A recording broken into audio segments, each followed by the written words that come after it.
everyone, to this episode of Just Joshing. I'm your host, Joshua Pentelarusco. I write stuff in podcast 2. Today, Elizabeth Whitton joins the podcast. Now, I want to say something really kind of neat in here about Elizabeth here that she may not know this. Like, last time we talked, we were both nominated for an Aurora Award. Now, when the episode aired finally as an audio, we both had one. Right? We both had one, which is, I think, a really cool thing. Well, this time around, I'm up for an Elgin Award. And right around the same time I found out is when Elizabeth is back on the show. So you're kind of like a good luck charm for me. Let's do it. I'm also up for an Aurora again. Woohoo! High five. Yeah. So this could be our thing, Josh. I know.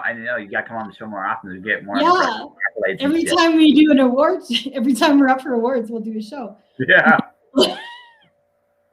I don't know. It's a pretty tough category this year. There's some good stuff. I didn't even get nominated this year, which is to be perfectly honest with you, though, it's totally fine for me because I won.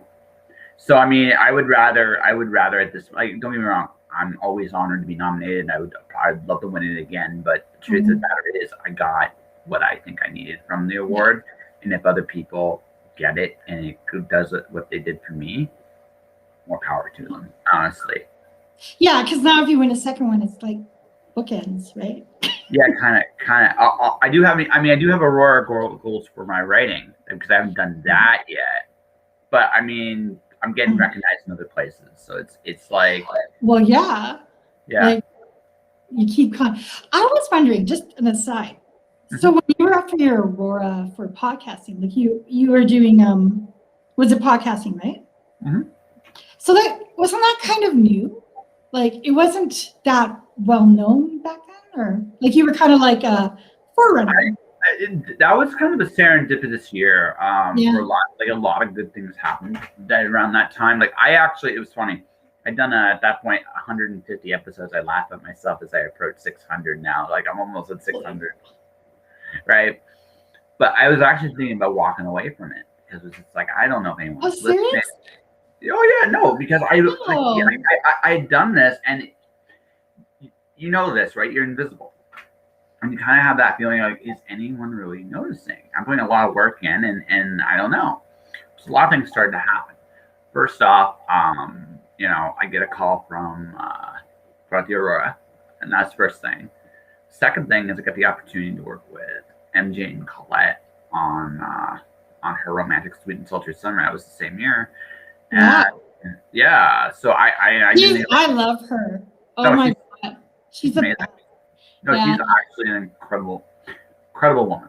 Badass, like total badass. I love how she dresses at When Worlds Collide. She's just so cool. Yes. Well, she's the cool thing about her is she knows who she is.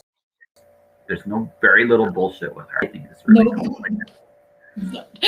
There's so little bullshit with her, and I feel like that's what makes her work so well because that's what I find most refreshing about her is because she just doesn't pretend she's anything other than who she is, and and that's the thing, I love her for that reason, and that's a big part of her charm, right? It's beautiful. She's very authentic. No, there's no bullshit, and that's the thing about her. Yeah, she's got it. Like, since we're talking about her, she'll have to watch now.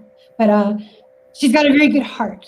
She has a very kind heart. She'll be very forthright, but she has a very kind heart. Oh, I know. Yeah.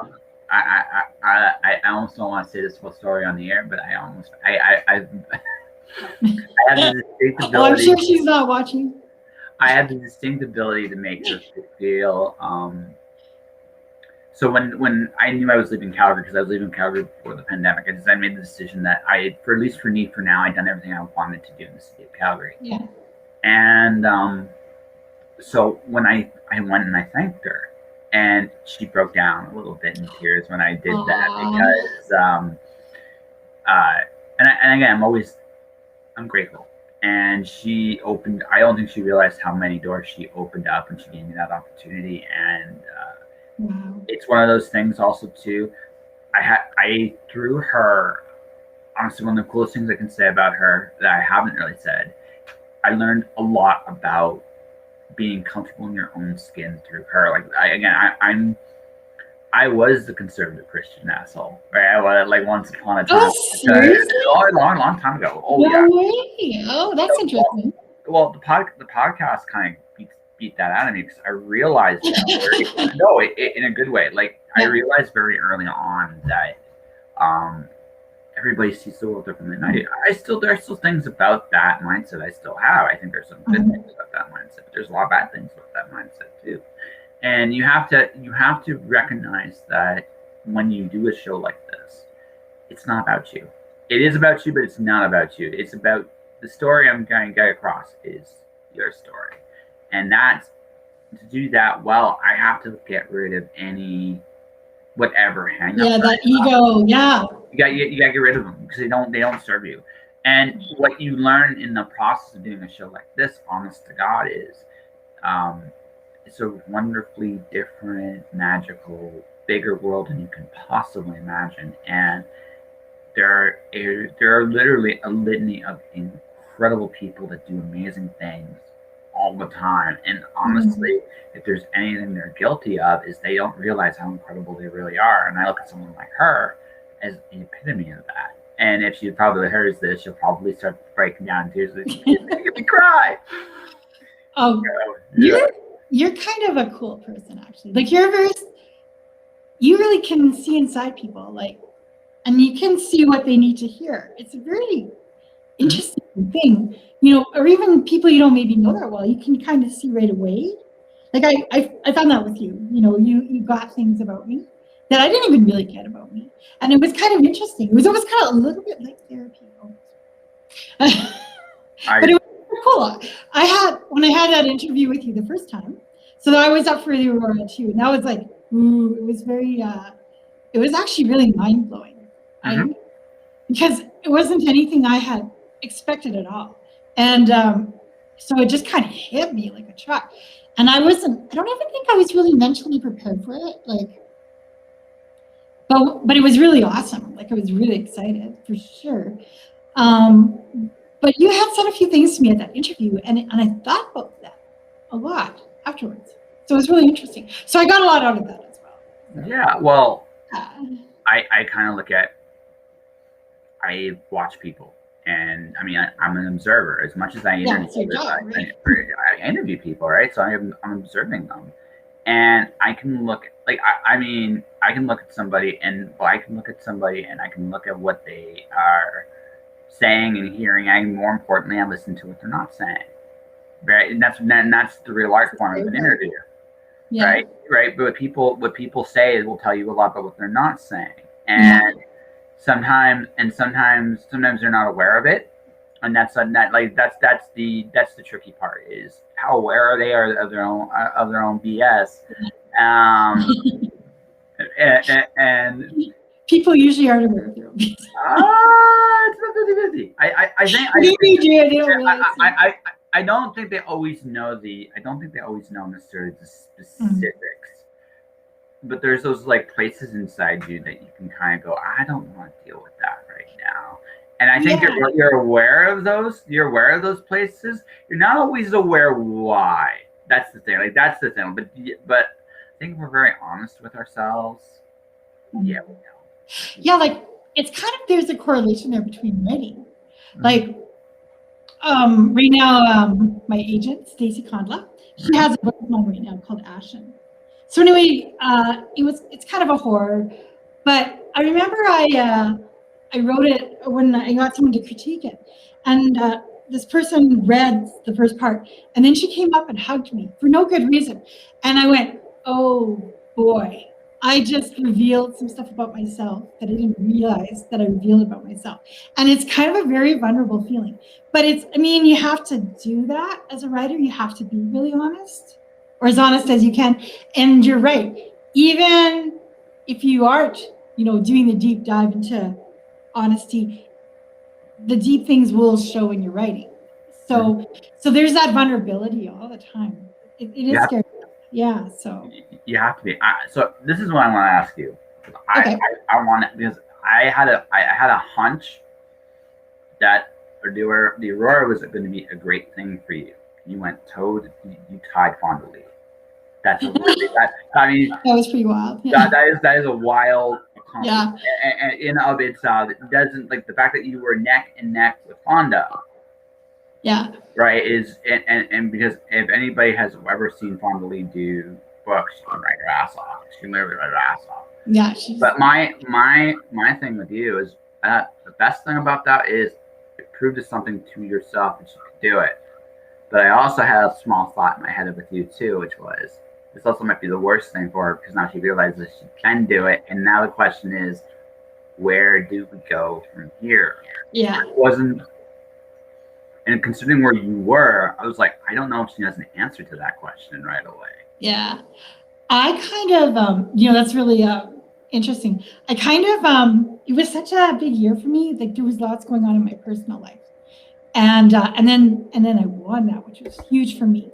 And afterwards, I felt this huge responsibility because I remembered because there's a lot of people who win that award that are big names, right? Like Robert Sawyer has won them. William Gibson has won them. Like Kelly Armstrong, or is it Kelly Robson, and just tons of really amazing authors. Oh, yeah. So I was thinking, well, if I write something crappy, now it's going to bring the award down. Almost. I felt a pressure. I did feel a pressure, and I have to say, for about a month or two afterwards, I found it really hard to write, and I think I got a little bit.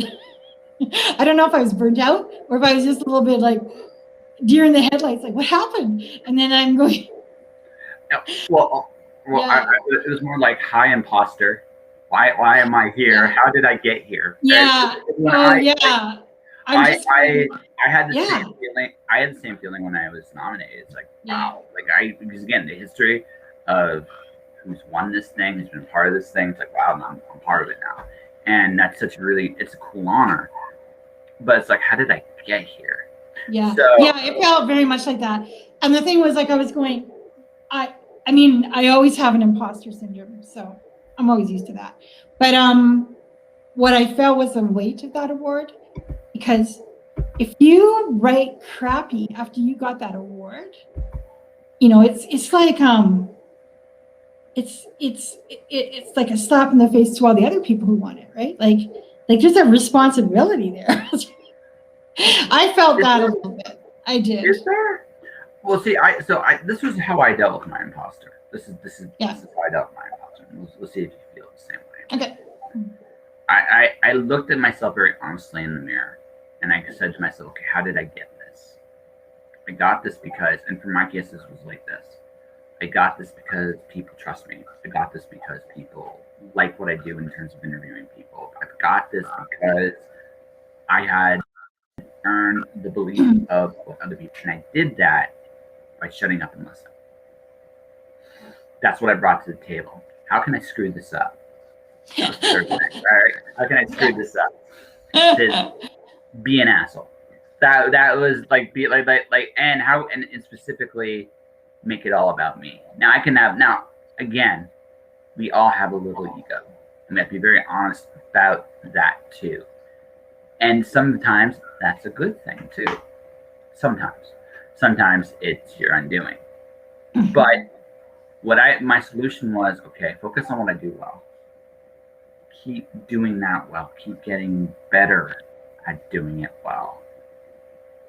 And let what comes, right? And not worry about anything else. And that's kind of like, and because if I do that thing I do so well, I may not ever get another award again, but I at least have to acknowledge the fact that it is good.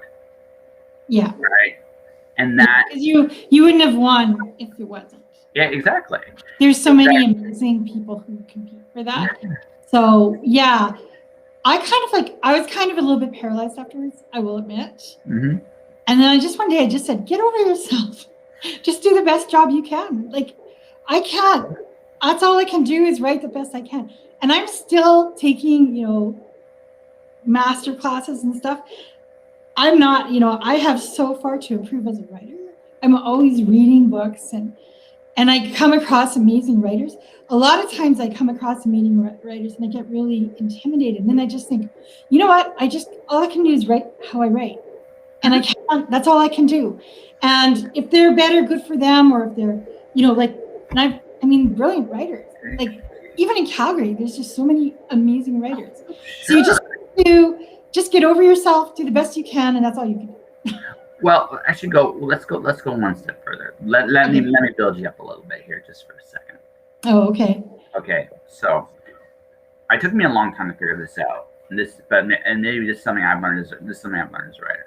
In terms of the concept of telling a story, there's not one story you can tell that hasn't been told before. Okay. Right? So what are we actually doing? We are adding our own voice to this story, and in that voice we make something different. So I would submit to you, Miss Elizabeth, is that you have a unique voice that you do so well that people can help and notice. And maybe what you should do is not worry about how brilliant they are. They are brilliant. You can admire brilliance. But instead of thinking, oh my God, they might be better than me, it's not that they're better or worse. It's a matter of taste. Yeah. Instead, just think of it this. You are a star in the sky, and like all stars, you're admiring all the other pretty lights around you, and that you're not alone up there. Yeah.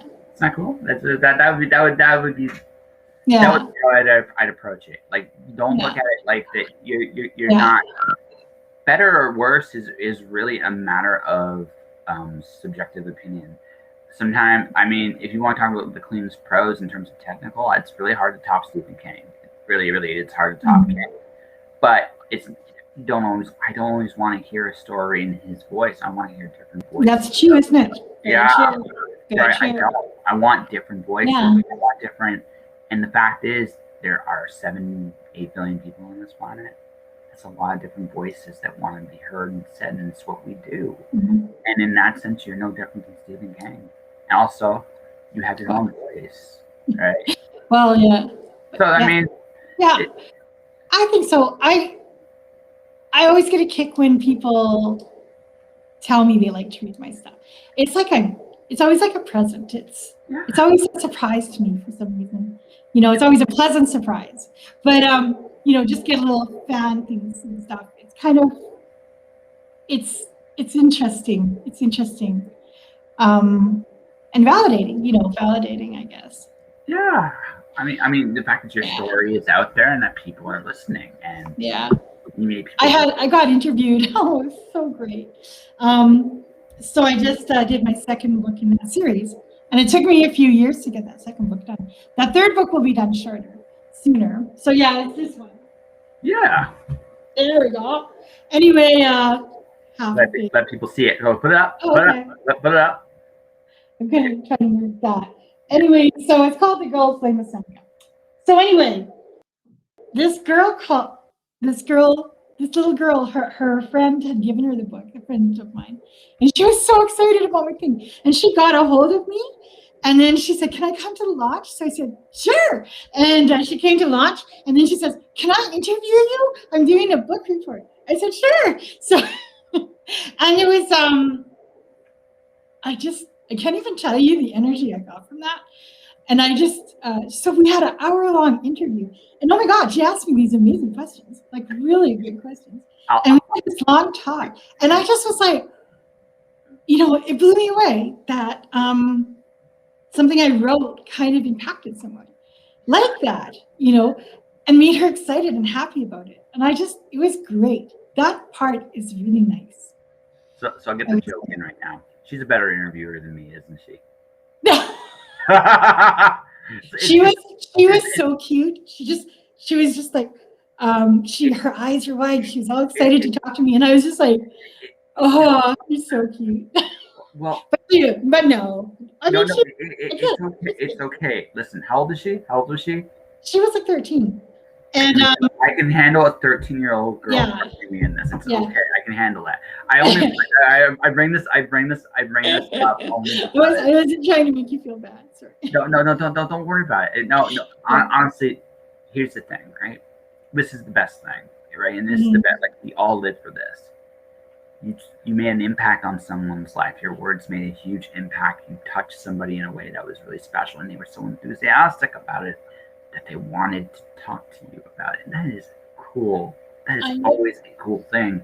And never take that lightly. And even like I said, you don't necessarily have to have the biggest audience, but you have to have it. The fact that you have an audience listening, right? And that 13-year-old, I promise you, that 13-year-old is going to remember that for the rest of her life, whatever she does. And that's a cool thing. So Elizabeth Whitton made an impact, and a good one, on somebody, and that. Yeah, that's really cool. It was a gift. It was a gift. Yeah. It was really nice. And I mean, I'm getting messages like that. So it's kind of, it helps you go, because it's so, for me, writing, it's a solitary thing, and it's a lot of work, right? And you're on your own a lot when you do it. You are and you aren't. Like I realize. Well, yeah, you have the voices in your head. Yeah. Well, you have the voices in your head when you're going. Mm-hmm. But I realize too, like when I'm doing beta reads, when I'm doing other things, I'm not really that like it feels lonely, because there's I think much like life, we're never truly alone. I think something I understood about anything we choose to do. We aren't as alone as we think we are. I remember this was years after like when I fixed the teeth and looking at my time in Arizona where I got my ass handed to me. It took me years to realize how many people were in my corner helping me out through a very difficult time in my life. I was too angry in the moment to see it. But when I was through it, I realized that I really wasn't alone. And then I applied that to my writing. Mm-hmm. I have beta readers. I have people who are just fans of me as a person. Mm-hmm. I did a freelance gig with a marketing company and client blew up in my face. I wasn't the right fit. Also, and to be honest with you, there's 4 reasons as a freelancer to fire a client. One of those reasons applies to you. Sometimes you're just not ready for the job at hand. It's the most forgivable reason to fire somebody, because you can always come back and get another chance, right? But not ready is a reason to be dismissed. It's a legitimate reason, and I was not ready. But I made such a good impression as a person to that agency and that group, I will probably somewhere down the road get another opportunity, because what I did was I realized that they took a chance. It didn't work out. I still said thank you anyway, because that's the least I can do. I realized I'm not alone in the process. I'm going to at least make the best impression I can with the people around me to do it. And that's true with beta readers. It's true with cover artists. It's true with everybody I deal with. Because even if my writing isn't necessarily the greatest in the world, it's not just the writing here. People they're rooting for you as a person. Anyone that goes out of their way to help you. So I would submit. That feels my way too. Yeah. That's micro going. Sorry. Yeah. That's me too. Yeah, but writers in particular are guilty of not realizing this, especially in the process of the journey. Because right now, I'm just telling you what I did. I just announced my next book release, which is going to be the sequel to Atlas Zero, which is called Atlas One. Congratulations. Question mark. And the story and then the plot line is, simply put, Alice is playing croquet with Jason of the Argonauts in the land of the dead. That's the story I'm writing. It's just because it's just so cool. Yes. Yeah, it's fun. It's so cool. That reminds me of a story. Gideon the Ninth. Did you ever read that? No. That's a cool story. But yeah, that kind of I love that kind of dead, that sort of vibe about it. It's so creepy.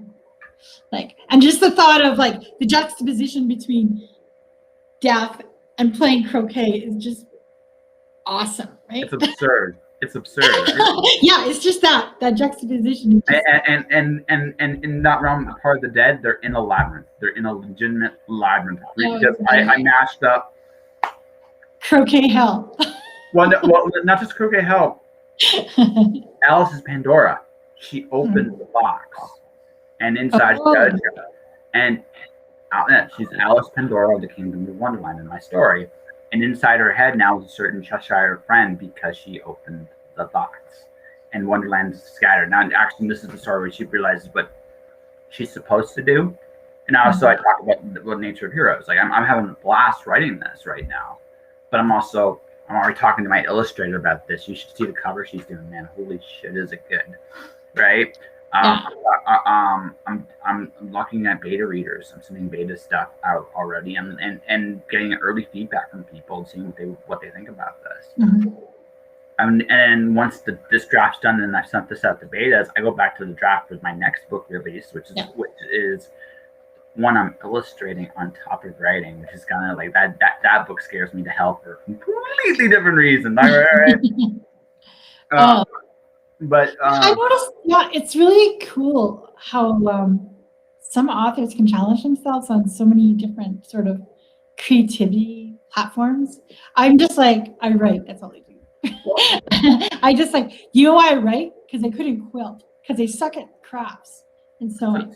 Like all I have left is writing, because I can't do those things. So I always quite admire people who are like that, can do the art and can do poetry and and then the writing, and it just seems like so many people are multi-talented. It's just crazy. I'm willing to bet you are too, but I'm willing to bet you are too. So I'm going to tell you why I started drawing, because I think this might help you. Okay. You haven't seen my drawings, like.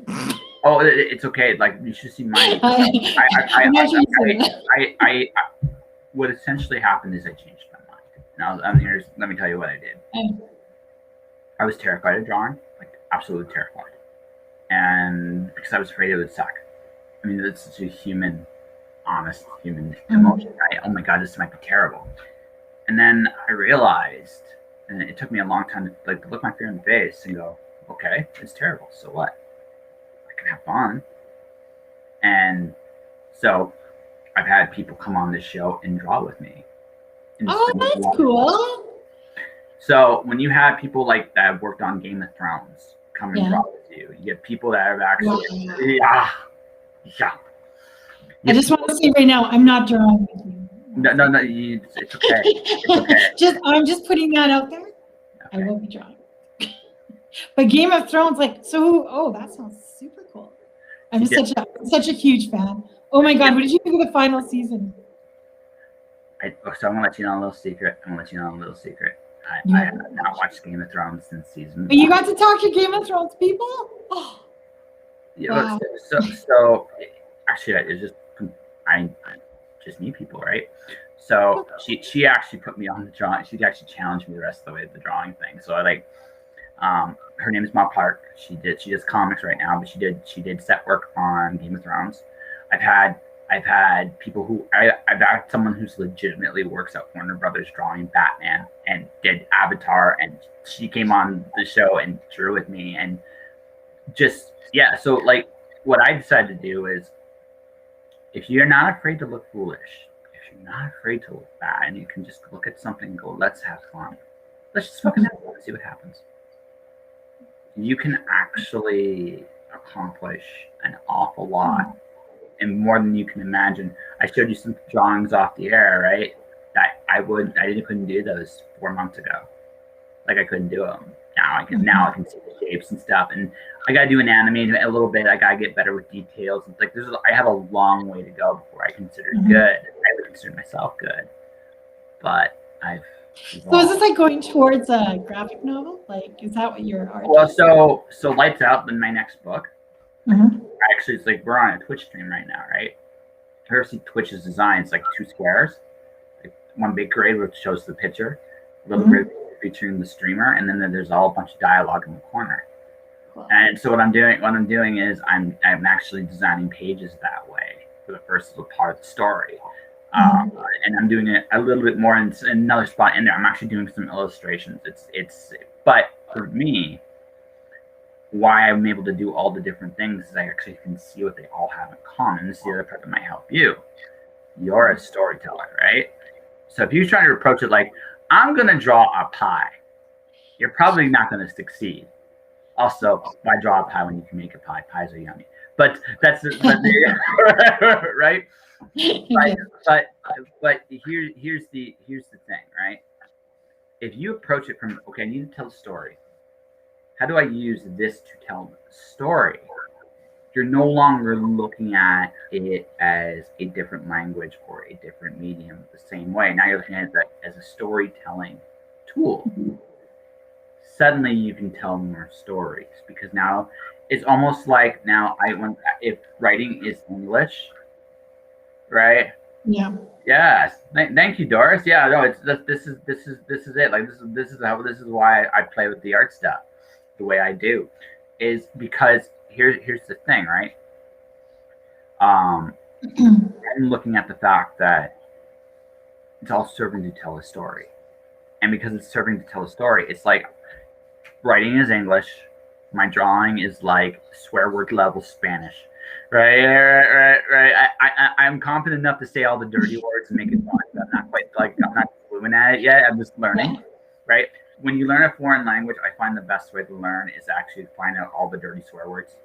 Because one, everybody teach you those, and two, it makes friends really fast. It really, really does. So those are the important words. Yeah, they are. Yeah, those are the important words. So and it's amazing how silly. Val, Randy's significant other. Mm-hmm. She taught me how to swear in sign language. It's phenomenal. That would be so much fun. Yeah. Oh no, that's like, and I just asked her, like, because again, there's not a soul alive. There's not a soul alive. And you just told them to. Yeah. Well, it's a little more subtle than that, but yeah, you can actually, it's a little more subtle than that, but you can,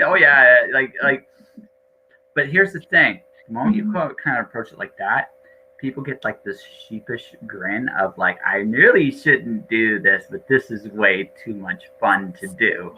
And that draws them in. You find a person that wants to play, or says they don't want to play, I will tell you that's a liar. People love to play, and that's really the secret to that's a secret, a life secret. When I do book launches or events, I think about fun first, because if I have people having fun, they will enjoy the experience. Which is why my Dr. Seuss off, when I do come back to Calgary and do it, is probably going to be in a larger pack room, and I might even bring some booze into it, just because it'll be hilarious and people would come in. Wow. Yeah. I'll come. Yeah, I'm in. Yeah. There's going to be so much partying when COVID is over. Oh yeah. I bet you will have a population. It's already kind of starting. People are having enough of this stuff already. Like, yeah, we're all done with it. Yeah, we are. Like, I don't. With the United States opening up. Yeah. Inevitably, like Canada's going to have to, because here's what's going to happen. Because I'm already at this point. If we're still in lockdown next year, I'm gone. Like, I'm not even joking. I'm gone. Oh no, let's hope. Well, yeah, like no. Here, like they want to open up for the Stampede here in Calgary. Yeah, so, I saw. I laughed. And I'm just like. No. Okay. Yes. Okay. So here's kind of where I'm at. This is where I'm at with this whole thing. I'm kind of in. I see. I'm not crazy about the vaccine for a lot of reasons. I'm not crazy about it. But this is where it has led to. There's a means of control. Mm-hmm. We have a means of control now. Whether people use it or not is really, I think, up to them. That's just my opinion. That's right. And as long as it's that way, I don't really care whether people get vaccinated, whether they don't. That, I think, is no longer really the issue. What really is the issue is this: what's the most harmful thing? Is it getting sick, if we do have a treatment for it, or is it the psychological damage of keeping us separate? Because this is actually starting to take taking a major toll on all of us. Yeah, it totally is. I totally agree with that. Like it's actually changing us. It is. Society, yeah. Yeah. So here's the question, right? Now, the moment what's happening now is very quietly, people are breaking into two camps. People are just doing what the fuck they want anyway, because they're looking at this. There's no ifs, ands, or buts. I got this haircut, and I like how I got it made me go like, because Well, because it was nothing like I expected, but I'm not certain. But it was, and I'll tell you off the air. I'm not going to tell you on the air because I don't want to condemn anybody. But I'll tell you off the air. But it shows me that people are like, this is breaking down. The lockdown concept is breaking down. It doesn't work. So we got to ask ourselves a legitimate question. The longer we're farther apart, the more damage we're doing to each other. We cannot keep staying apart and not, and there's a point now where the damage is now, that's the more damaging of the two, in my opinion. Now, some people may still disagree with me, and that's fine, but the longer we wait before we start actually going out and enjoying the world, the harder it's going to be when we will have to. Yeah. Well, the hard thing is, like, we're always living in a little bit of a state of fear, like, especially that first year. It was actually living, and it was living in fear, and you didn't even realize how much you were living in fear.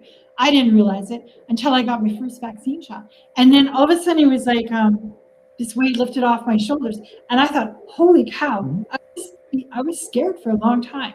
Like, I was actually scared, and then all these messages we're getting are like reinforcing it, and it wasn't a good way to live. That's not a good way. It's not. Yeah. Let's be very honest. Last year was an absence of good solutions, not anything good. And we have to be very honest with ourselves there. So now, to me, I wasn't scared. I'm kind of crazy, but also because this is my second apocalypse. My first one was very personal, and after I went through that one, there is literally nothing this one could do to me, like nothing. And that's me. And so I did not have the same fear concept. And I just am not wired that way. I just am not. So, right. But there's a lot of people, this was the first time, like, the thing about something like this is it forces people to confront the fragility of life, like, big time. And you have to come to terms with the fact that, you know what, one day this is all going to come to an end. Now, the temptation, a big part of human nature too is there's that desire to, like, cocoon ourselves and protect us from the world, and that's a very natural desire. It comes from, I think, the fact that we came from our mom's womb. But the truth of the matter is, there comes a point where you gotta get rid of the blanket. You gotta you gotta go back out into the world, and you gotta take chances. And people are going to get hurt. That's also part of life too, right? That's also a big part of it. And so what I noticed something with me, and it started to concern me, actually. I started not to want, I didn't even go to the grocery store. And I wasn't even going outside, and I didn't even realize what I was doing, but I was actually isolating myself, like totally isolating myself, and which isn't my personality. Like, I'm quite, I like to go out. I have friends. I go out. I socialize, and I was isolating, and I didn't even realize it. And I was like, it was almost like I was in prison. And it's almost like, those horses, they put hobbles on the horses, and then they take the hobbles off, but the horses still think they have the hobbles on, and they stay where they're at. And it was almost like I got trained to stay in my house. It was very interesting psychologically to me. I thought that was quite interesting, sort of a side effect. And that's why, like, next year I'm traveling. Like, I might be traveling by the end of this year, but next year for sure I'm traveling. I don't give a fuck. I think the whole world is going to travel. Like, but I'm going to be doing it by like magic mystery machine, going across both countries for a little while. That is good for you. Yeah. Yeah, that's what I'm going to do. Like, I'm at that point in my life, like, I don't give a shit. I just don't. And that's at this point in my life, I'm going to live. Like if there's anything about the last year, it's life is fragile. But that's part of the reason it's worth living. You're not meant to stay here forever. You're just not. So instead of dwelling on, trying to be, I'm not saying be suicidal, but also just recognize that I'm just saying there comes a point you just gotta go, you know what's worth doing? I'll pay the price, whatever that price is, and I'm going to do this thing, whatever that is. And that's life. That has always been that way. If anything, though, the last year brought that truth home, right? That right. I expect like Canada, like the United States is going like this pretty much to the lockdowns right now, right? And we're gonna and the fact of the matter is there's I say about half of Canada wants to stay in and half of it wants to leave, right? So it depends on who you are. I'm in the I want to get out category, but again, for me, I'm just being honest. I just think we've come to a point where it's no longer healthy, and I think there's a means of control. People can make a choice. Let them make their choices, and just move on, right? And let live and let live. I mean, ultimately, that's all we can really do anyway. Makes sense. It's going to be like, it will be interesting a couple years from now when we're reviewing all the things that happened and all the actions that were taken. And then I think in retrospect, we're going to learn a lot. If we're honest with ourselves, we're going to learn a lot. Oh yeah. I don't think this is going to be our only pandemic. You know. No, but I think this will be our only lockdown like this. Yeah. I think this will be our only lockdown like this because this doesn't work. Yeah. And do you remember, like they said, okay, 2 weeks, 2 weeks down. Wow. And I was a little bit shocked at how quickly we lost our rights. You know, there was a lot of rights we gave up. And I mean, we were all willing to do it because we were all in it together. But it was shocking to me. It's shocking to me how, if you look back on it, like we didn't have Parliament going. We were all staying at home. We weren't going out. We were only, we were shopping in very structured ways. Like we lost a lot of our freedoms and our rights. And I think it was good because it was in one way it's good because it showed people cooperating. And that's nice. That's, altruistic and caring about others. But on the other hand, it was a little bit shocking to me how fast our rights went. I was a little bit shocked. So everybody talks about being anti-science. But for me, I think most of us are anti-history, not anti-science.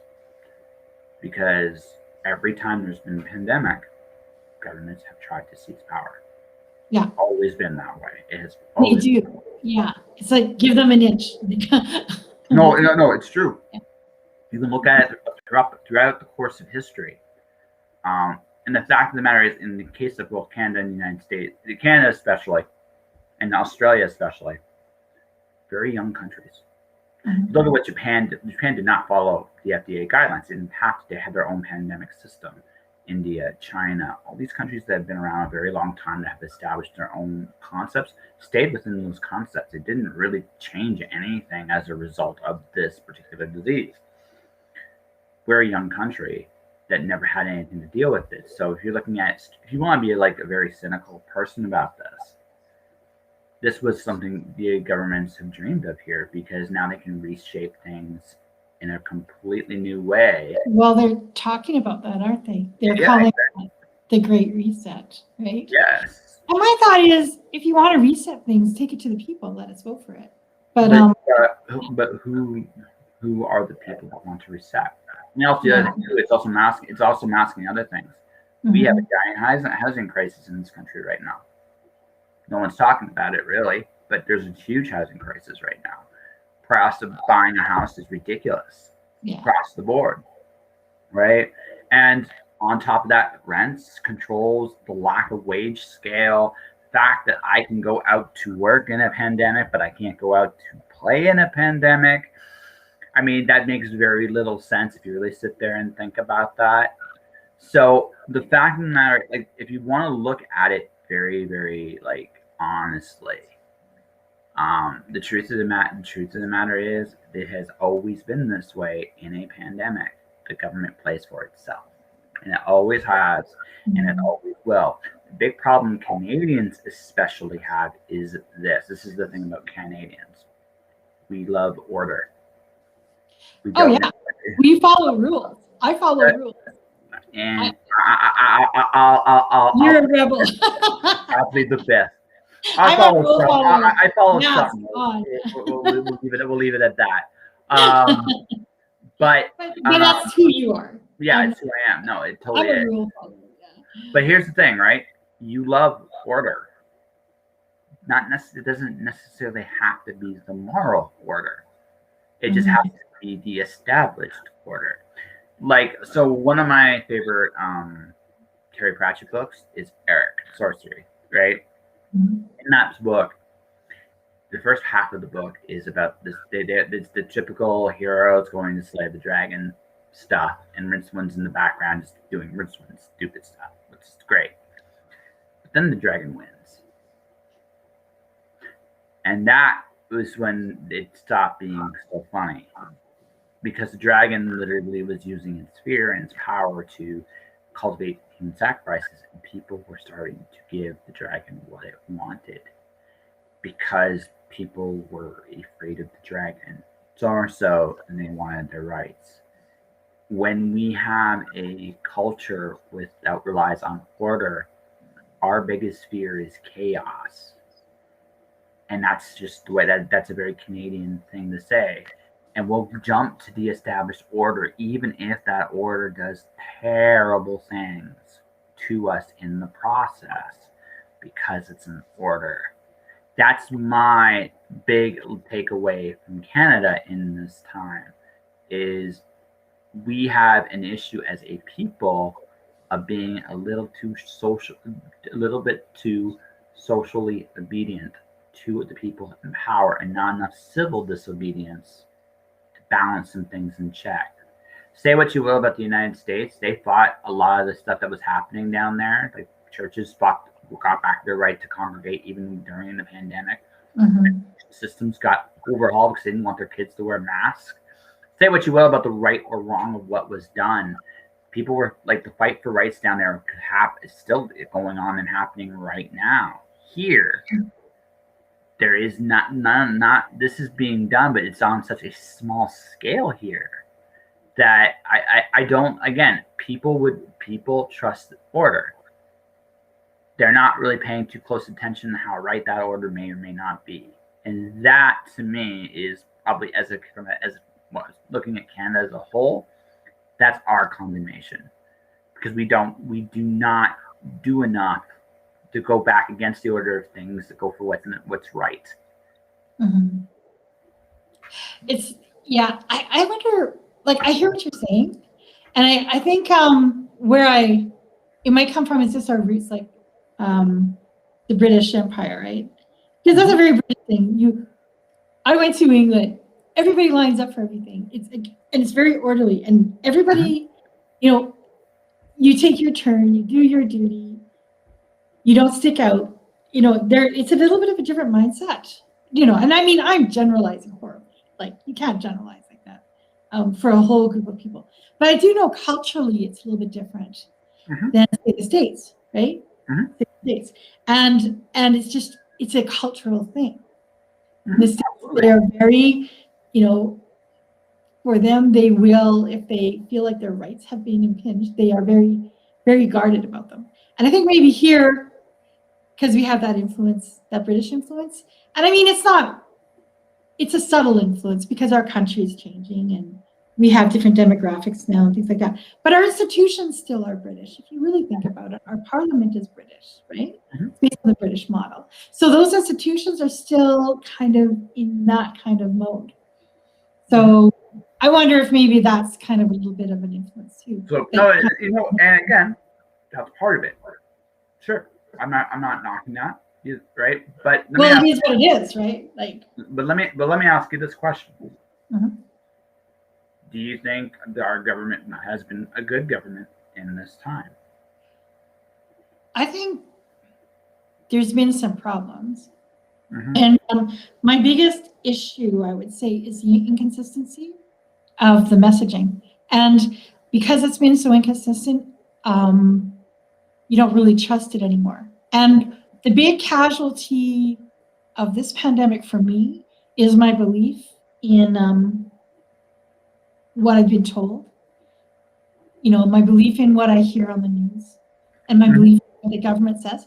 Because, I mean, here, even in Alberta, we had sort of the situation where they said, and it really hurt, it really got me. I was really looking forward to Christmas. And they said, no, you can only have your immediate family, or no, you can't even have your family over.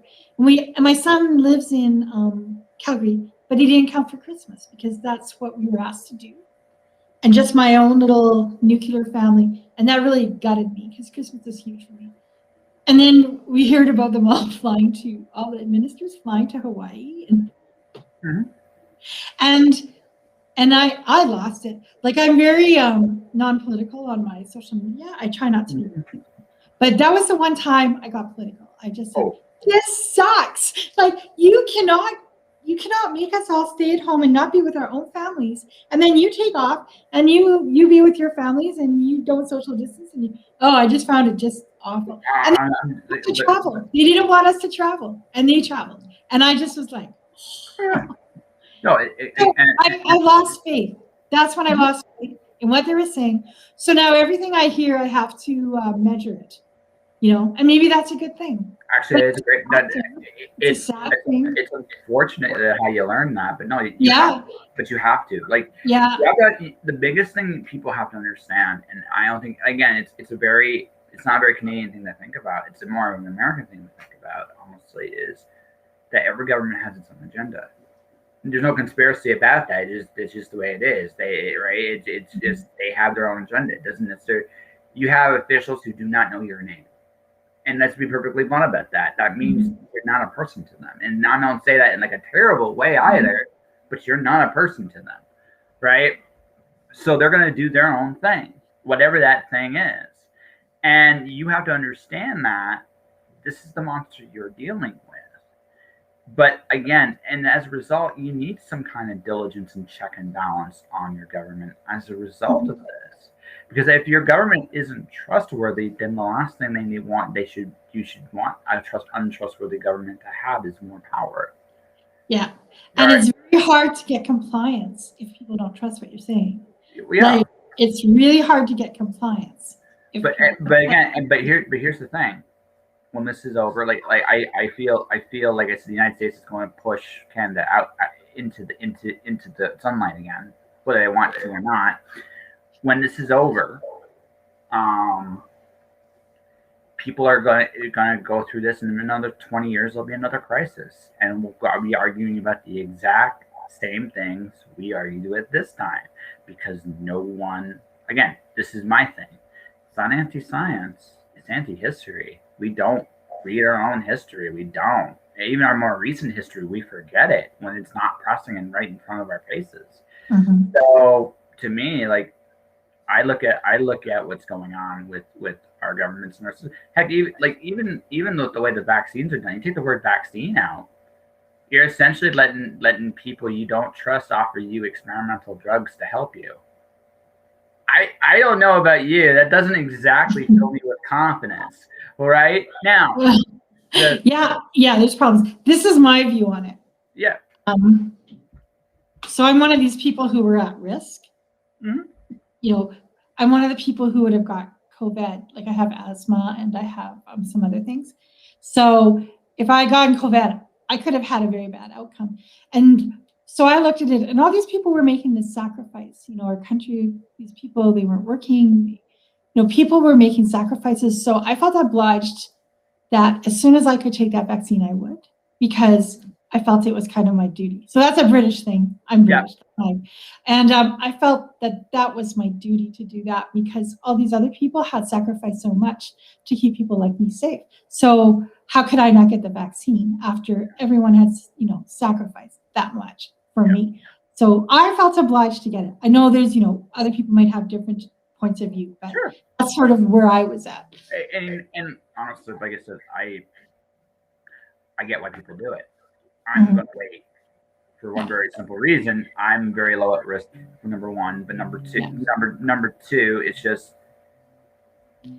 again, the experimental part of this does not fill me with confidence. No, it doesn't feel good. No. So because but like they keep coming up with side effects. Some things are happening, and it was bad. So that's kind of where I'm at. It's like, you know what? No. Doesn't it sound like a classic start of the zombie apocalypse?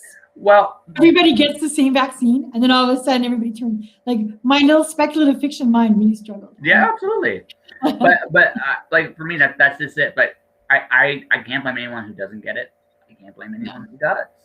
But you might have even already had it. Like more, I think more people have had it than we know. Oh, sure, it's a coronavirus. Yeah, like it's a coronavirus. So you might have already had it and not even know. Well, actually, so in January, I got my first flu in 22 years. Last year, not this year, last year. First flu in 22 years, and I was exhausted for like 2 days. Like I don't get, when I do get sick, I'm not down very long. Usually, I either get something incredibly weird, like ridiculously weird, or I get or flus don't hit me. If I get a cold, I'm usually over it in a couple days. Right? I don't get sick. I just don't. But this knocked my ass, and then I got out. Like it was for 3 days. I went back to work the second day, and I shouldn't have. If I had, I probably would have been over it. I probably the second day, right? But I went back. I still wasn't quite 100%. And then third day, I just slept it through it, and then I was done, and I was over with, and it was good and wonderful. So I basically so that was a weird thing because I don't normally get a flu. That might have been it for me right there and then, right? It's possible. I was working in this shipping place in Vancouver. Yeah. Well, yeah, that was like prime, yeah, totally. So I mean, it wasn't. Only worst thing would be like a meat packing plant. Yeah. So, but I mean, so I'm just being like honest when I say this. It's just like I really, really don't know if there's a like it's very possible. Like this isn't even our first coronavirus outbreak. This is our second one in the last 50 years. The first one was in the 60s. And what they did there was to let everybody just have contact with each other. They figured that was just the quickest way to deal with it. So we went the opposite way this time. So, but like I said, we are blind to history, and we don't look at things. We don't look at things in the moment where we've been before. And like I said, like for me, I just look at it like this is the future. I'm gonna let people do what they're gonna do. If I decide to fly in the air and I have to get the shot done, I'll get the shot done. If I have to, right? Well, you probably have to if you want to travel, right? No, they're not going to. The vaccine card. I don't think the vaccine card is going to. What I'm saying. Okay. The United States, Israel, and Denmark have all abandoned it. So if they've abandoned it, chances are the world will not. Because Israel was a very big proponent of it, and they walked away from it. They just said it didn't work. So I don't think that's what's going to happen. I do think this is what I expect. Some countries are going to require it, some won't. Right, and ones that will, if I have to go there, I get the shot, and the ones that don't, because again, like looking at it looking at it right now, if I want to fly to certain countries, I get shot. There are certain shots I get. That's the way it is. And this will probably join that category. And that's how I kind of see it going. I don't, like I said, that's based on everything I'm seeing and watching and hearing. I think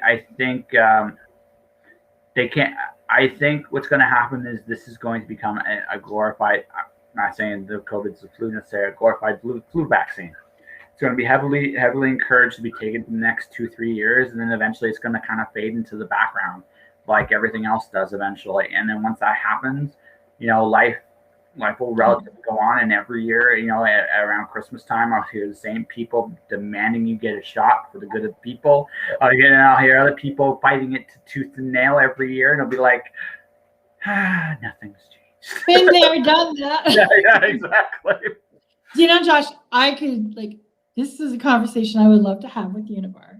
And because you could talk about this for hours, because there's a lot of stuff, like I hear what you're saying, and it's just impossible to go into right now.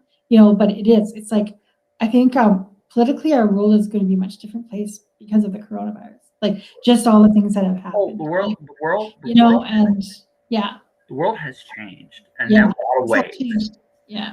I think it's going to be where we're going to go with it and what we're going to do with it. I'm not entirely sure, but that's the thing, right? I mean, the cool thing is it really doesn't matter.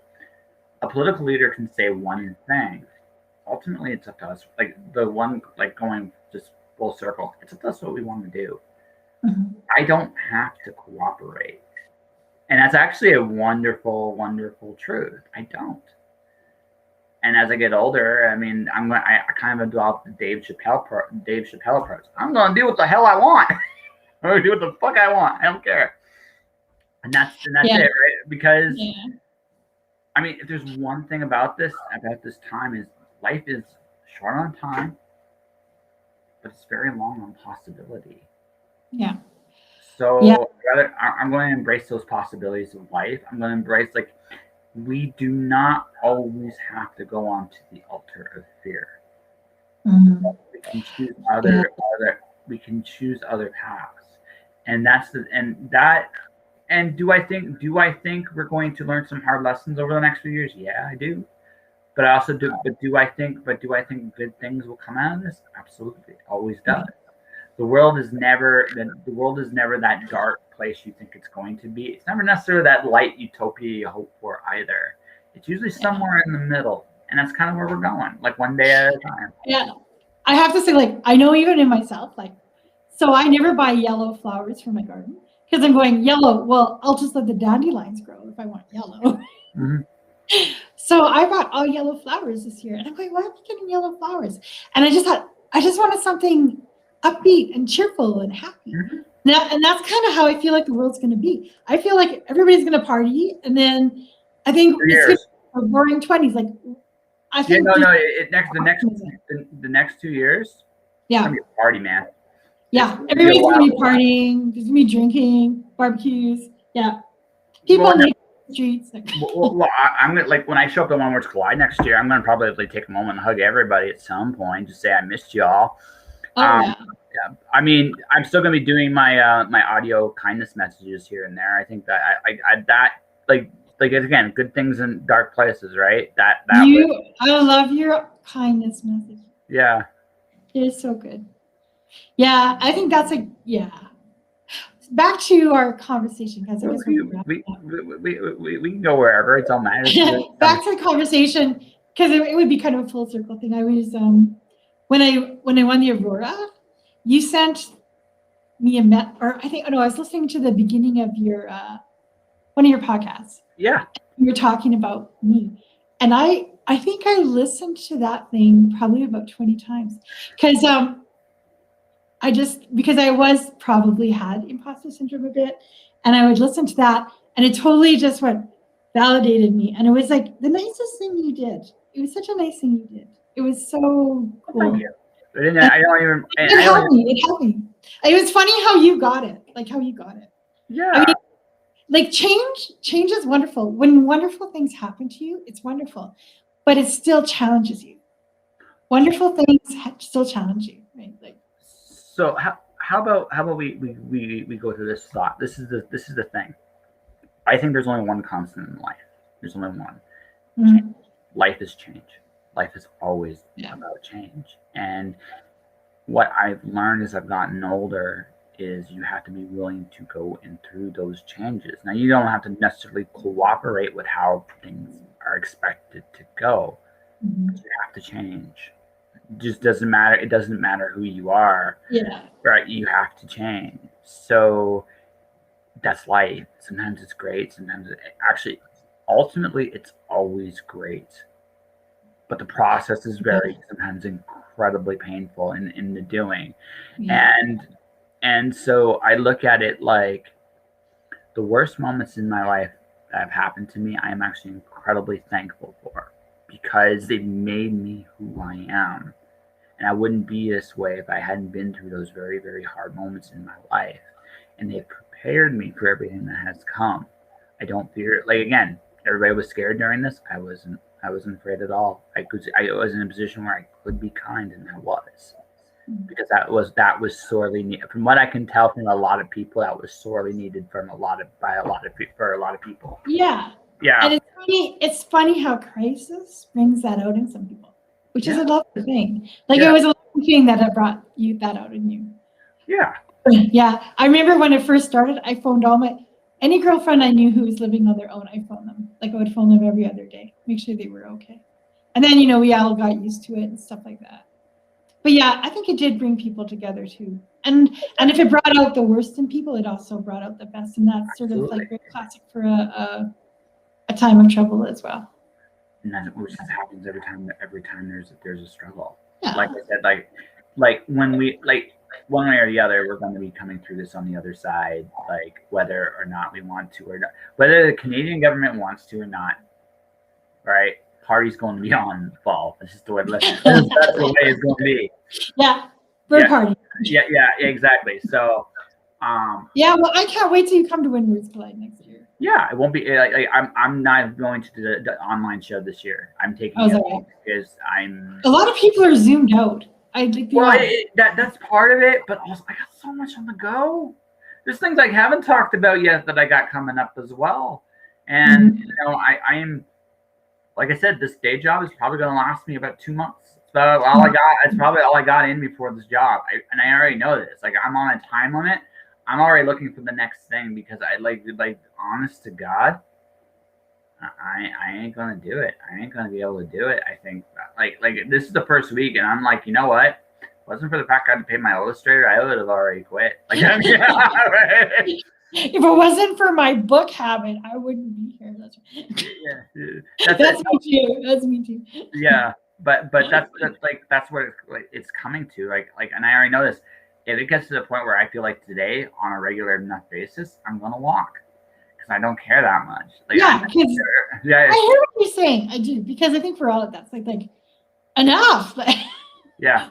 I'm not wasting my time on stuff that's not important. I'm going to do what I want to do because life is short. And yeah, I totally agree with you. Mm-hmm. Yeah. So where are you living right now anyway? I'm in Windsor, Ontario right now.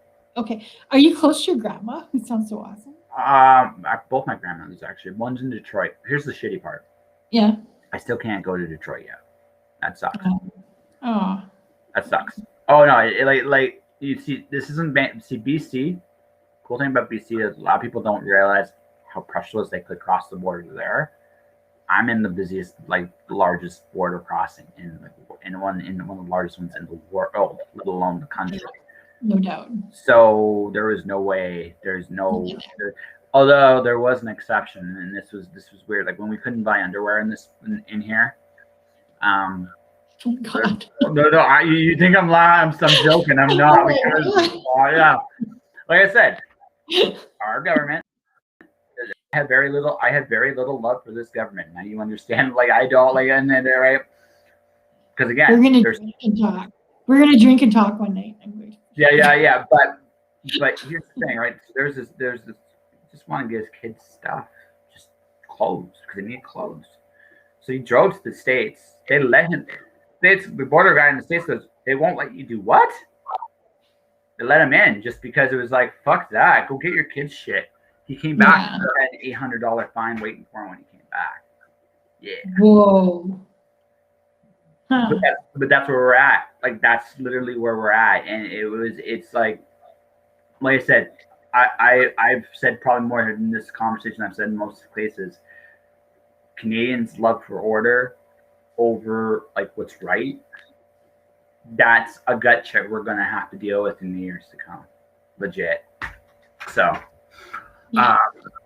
but that all said, let's get to this. You got your second book out.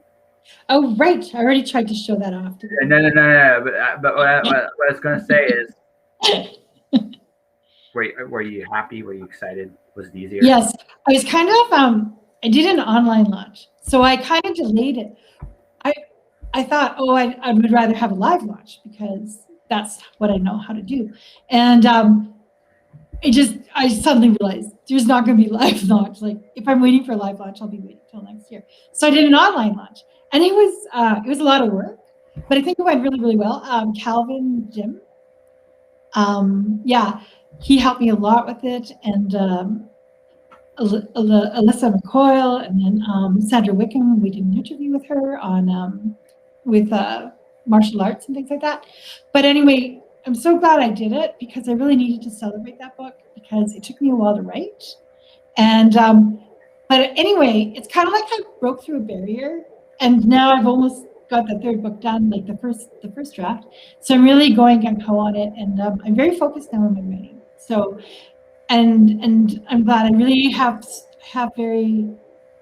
I'm very focused, and I know where I want to go and what I want to do. So it's kind of exciting. It's a lot of work, but yeah, I was really pleased with that. It's been really well received, and I'm really proud of it actually.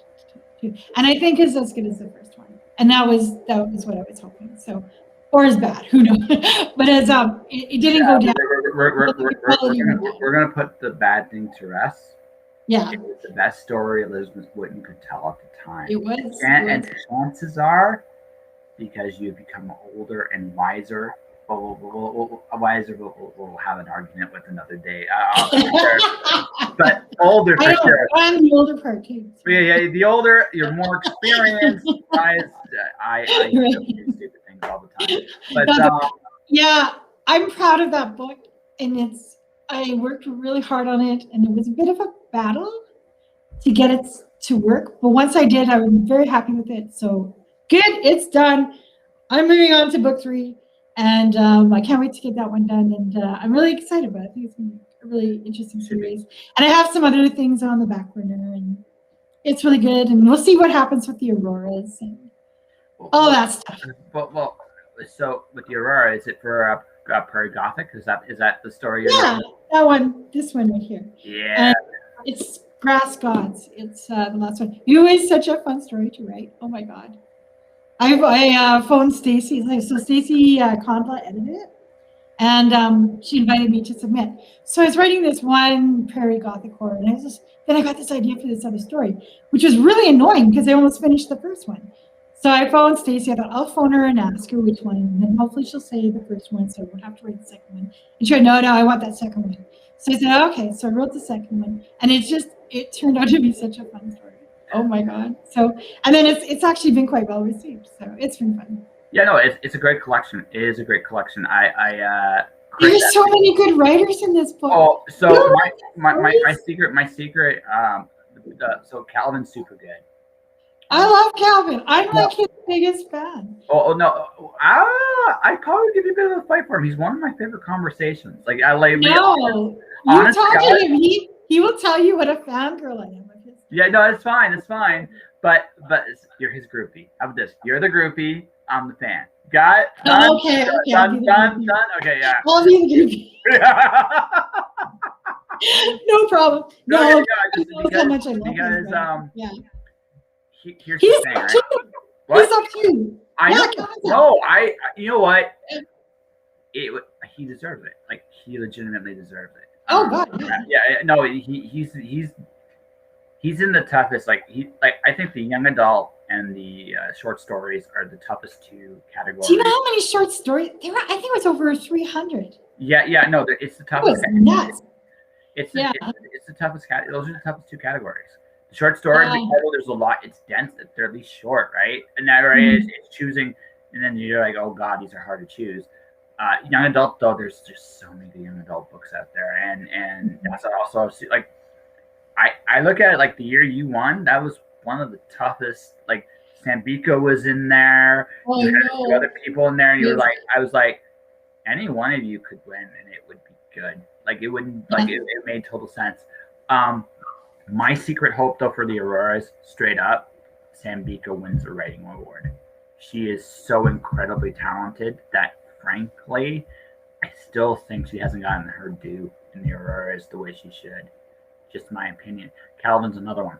Same thing. Really talented guy, and probably should actually have more to show for it than he does. And that's just me being, Yeah, like.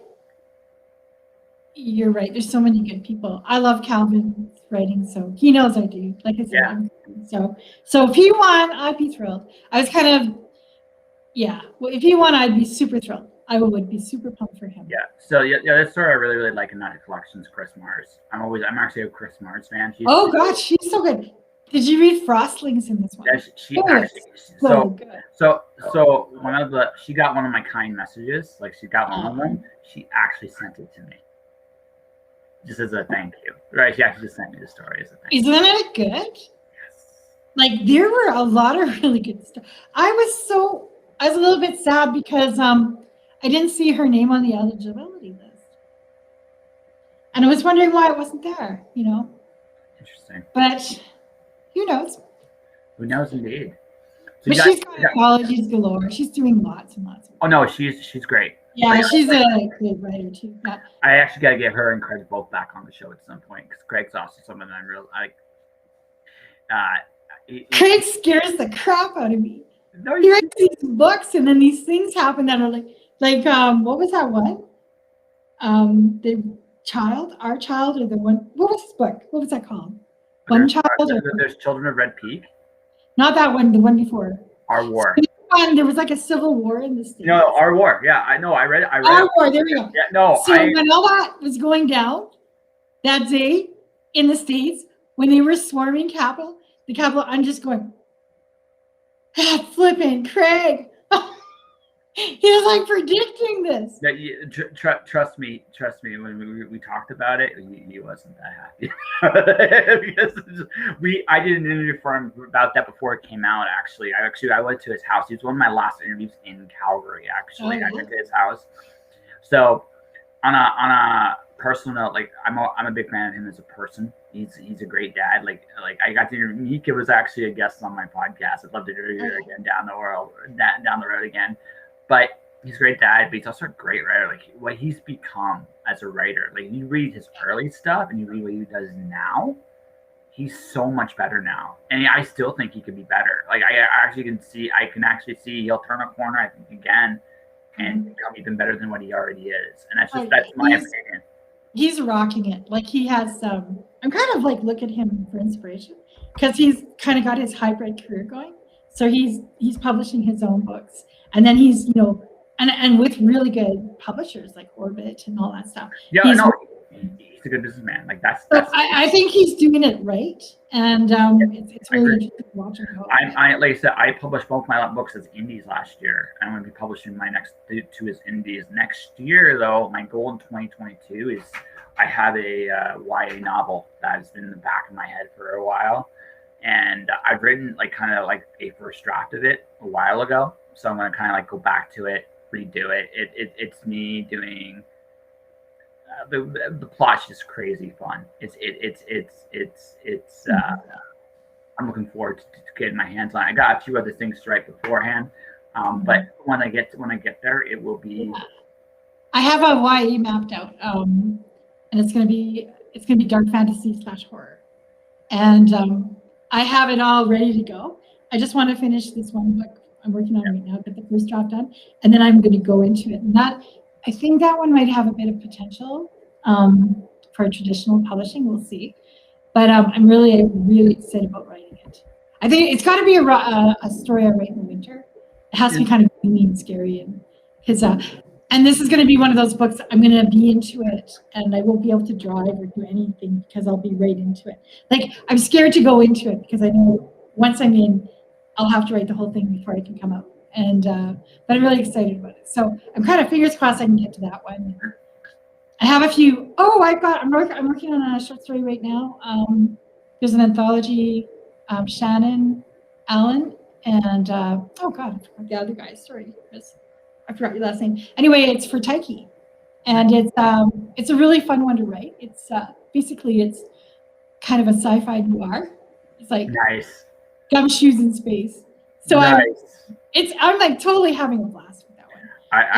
I have a superhero Cthulhu noir in the back of my head. I think that was a really I think that particular genre is kind of taking off. Like I've seen a lot of it.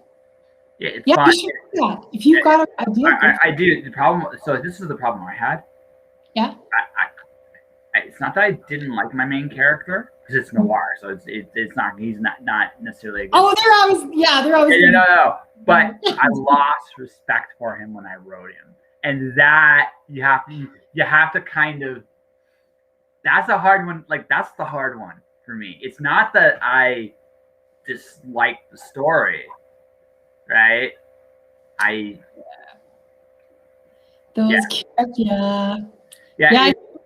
It's kind of hard to write a story Well, you don't like the character. Well, no, don't like. I at first just didn't like him, like, and I was enjoying putting him. There's a little bit of pleasure in putting him through the ringer.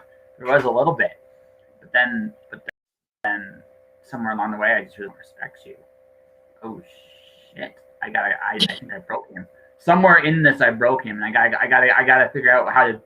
You have to have some respect for the character you write. I have to do it. I have to have it. I really have to have it.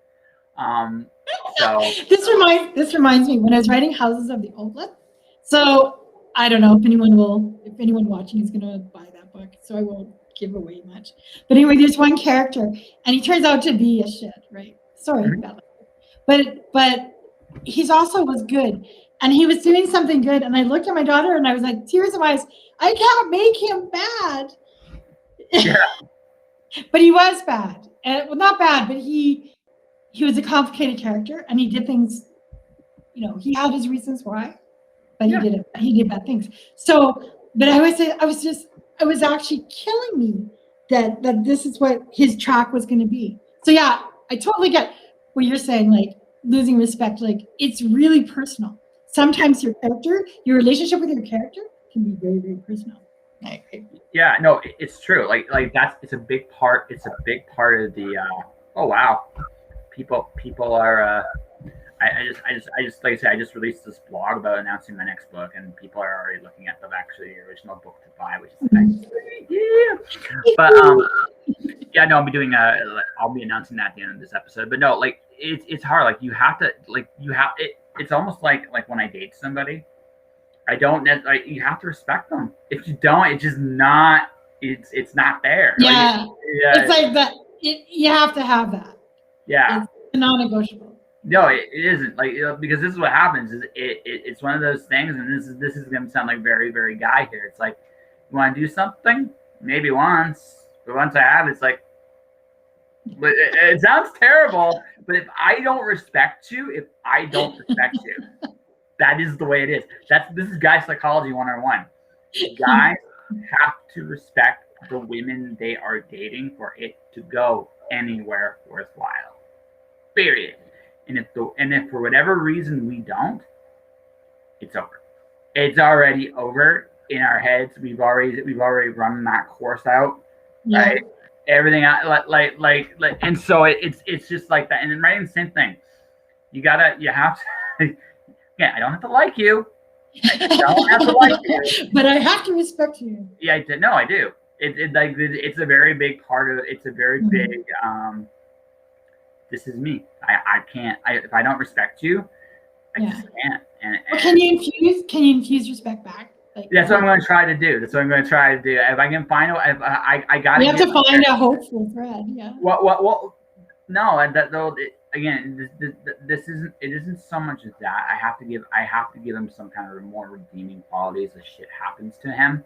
That's the solution to this, right? It's just at this point. I like it would be. I go back to the draft of the story I've already read this year. I gotta go back to that and make that better. I got another book I gotta write, and she's fun. She's a parallel universe dragon slayer, kind of like. What's not to like? Yeah. You're like, there's part of you. It's like I love your imagination. I think you dig my imagination, right? So it's just like, right? Oh yeah, I'm all about women dragon. Oh yeah. Perfect. Yeah. No, and she's like my equivalent of Parker. She's way more interesting, and oddly enough, it's about building respect for yourself. So I mean, that's why like I'm enjoying writing her because she's still a bad person sometimes, but she's doing it for the right reasons. Yeah. And even if she's bad, she has her code, right? She has her code. Well, this is a story about how she got her code. This is the thing. This is the story about how she got her code of honor. So, and I'll tell you, like, I'll let you know a little secret. I've been debating about whether to do this or not. I'll tell you why off the air. I'm not so sure I'm going to do it, but so Stacey had a calling for a witches anthology, right? Oh, right. Yeah, I saw that. So the witches I was going to choose for the story was actually the night witches. Do you know who the night witches are? So the Russians during World War II. Oh, I heard about that. Yeah. Okay. I do. Yeah. So idea. Keep your idea. Keep your idea. That's a good idea. Yeah, I know it's fantastic. Yeah. But the idea is it would be my main character. She's a night. She's a peril. She's literally she has a night witch insignia on her hand. It's part of her. She comes to this town in godforsaken prairie nowhere, right? And one of the knights of the round that are one of her big baddies is in this town. She has to get to him, but he's too protected. And he's terrorizing the town. So what she's going to do is like build her own version of the Magnificent Seven and create a little bit of a Night Witch army inside this place. It'd be a fun story to tell. Yeah. So, and also be a cool introduction to her as well. And also, like I personally am not a fan of Lancelot. And if you read the story, you'll find out like the things that happen to that boy at the end of that episode is fun. But like I said, I like it's like that's the story I would tell. Like that's like we're gonna do witches, might as well do the biggest badasses of them all, right? So I like it. Yeah. I don't know if I'm gonna submit something or not. I have to think about it because like it's easy to do too many projects and not get things done. You know. Yes. No, I mean, and I find short stories take me a long time. I don't know why. They take me a long time to write. They're perma-thought. It's still like a whole world you're building, right? Like, so I do find short stories take me a long time, and I have my big projects and stuff like that. But I do love writing them in a way because I hate writing them, but I love when they're finished and they're pretty. And then I'm happy, you know. But every single short story I've ever written, I'm never doing this again, ever. And then at the end of it, I'm just going, oh. It's so nice. That's really good. It's like having children, you know. Women go through labor, they go, never again. And then as soon as they have the baby, it's like, oh yeah, another one. That's fine. Sure, I'll do it. Then when you're going through the process again, what was I thinking? What was I thinking? Because it's so much work for a little story. But oh well. It's okay. It's okay. This is fun. I had a good chat. This is fun. No, this is great. We covered so much. Yeah, that's what I do. We did it all, yeah. So listen, so you got your book. You should do like the official promo for your book and how people can find you. Oh well, so it's my second book in the Cousins of the Old Blood. So basically, my first book was a coming of age, a girl who had a secret past she didn't know about, and then she basically finds out she's a member of a secret race. And it's all very tropey, but it came across as fresh, I believe. And anyway, so at the end, she basically discovers she's a princess, though we call it a different name. So the second book is like, what happens to the princess? And it's very dark, and there's lots of intrigue. Her life is in danger. She doesn't fit into her new world, and there's all sorts of things she has to deal with. It's really fast paced. A lot happens in it, and there's a lot of intrigue. And I think what people say they like about my writing the most is that it moves pretty quick. That lots of things happen, and she basically has to learn to sort of move from her old skill set, which is combat and self-defense, and she has to move into learning a softer skill set, which is intrigue and rumor, and she's not particularly good at it. So there's a lot going on, and it's really a fun story, and I'm so excited about it. This is actually my daughter on the the cover. So yeah, and I'm really glad it's out there, and now I'm working on the third. So and you can right now it's at Amazon and then Ingram's, right? Ingram's Press. So where can they find you? If they want to talk to you. I have my website at www, of course, elizabethwhitton.com. Then that one right there? Yeah, perfect. Yeah. Yeah, I'm going to be actually working on that. This next coming week, I'm downloading a new theme. I'm going to work on my website. All right. So, yeah, I think that part about what you were saying was really, really resonating with me, and I'll leave that. The thing I found challenging with writing is actually like the technical things, but those are the things I'm really starting to enjoy. But what I've learned in life for me is if I'm not always a little bit scared, if I'm doing things and I don't have a little bit of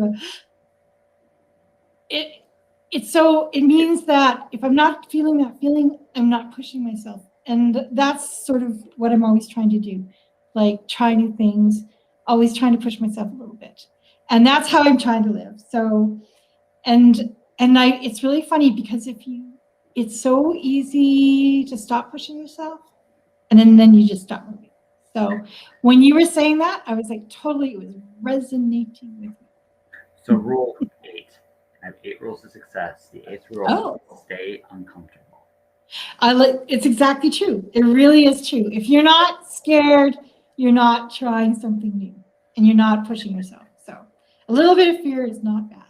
No, it's not. And Liz, it's great having you on the show. Really, really was. I had so much fun. Thank you for your wonderful, kind notes.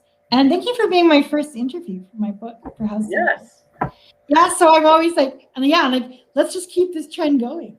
Yeah, I know, definitely. Win the award, be up for awards, have an interview. Yeah, that'd be great. Yeah, hey, Anyway, good luck with your award. Oh, yeah, thank you. So for everybody watching, this is Elizabeth Whitton. Elizabeth's awesome. Check out her website. The link's in the description there. As for to follow her, get her books. They're really, really good. She is an award-winning author, and she's earned it. Trust me, she went toe-to-toe with Fonda Lee. That's not an easy thing to do. And number one. Number two, as for me, it's official. Alice Zero is nominated for the Elgin Award. And voting begins for that July 1st. But in the meantime, I've also just announced my next book release, which will be Alice 1, ? And basically, it's written by yours truly, illustrated by Kenzie Carr.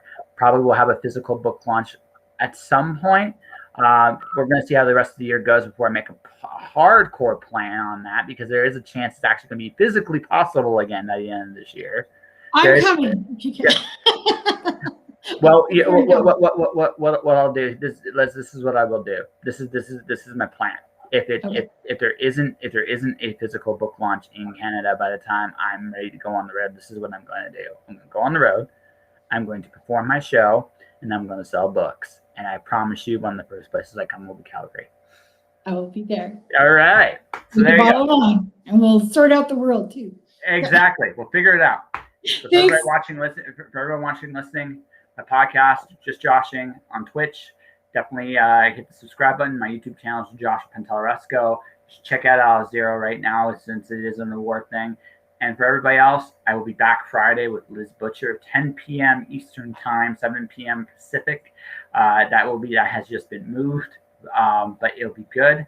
Until then, guys, stay inspired, keep shining in the dark. I'll see you guys Friday.